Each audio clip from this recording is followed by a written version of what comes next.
അണ്ണാ ഹസാരയുടെ അഴിമതി വിരുദ്ധ സമരവും പാർട്ടി സമരവുമായി കമ്പാരിസൺ കണ്ടുവന്ന് ശരിയല്ല. സോക്കോൾഡ് ആന്റി കറപ്ഷൻ മുന്നേറ്റം അങ്ങനെ പൊട്ടിവീണൊരു സ്പോണ്ടേനിയസ് സമരമൊന്നുമല്ല. UPA റെജീം ചേഞ്ച്, അധികാരമാറ്റം എന്ന രാഷ്ട്രീയ ലക്ഷ്യം RSS ബാക്ക്ഡ് സമരം എന്ന് പറഞ്ഞത് കോൺഗ്രസ്സുകാരല്ല, സംഘാടകൻ തന്നെയാണ്.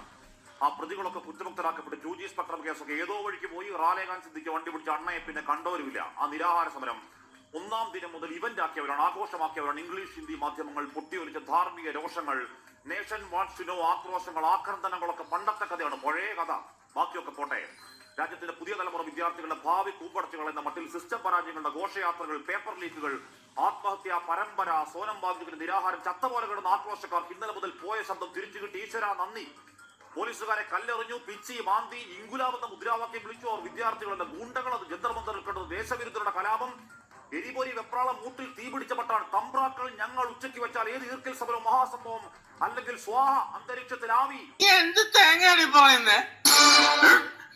എനിക്കൊന്നും മനസ്സിലാവുന്നില്ലല്ലോ.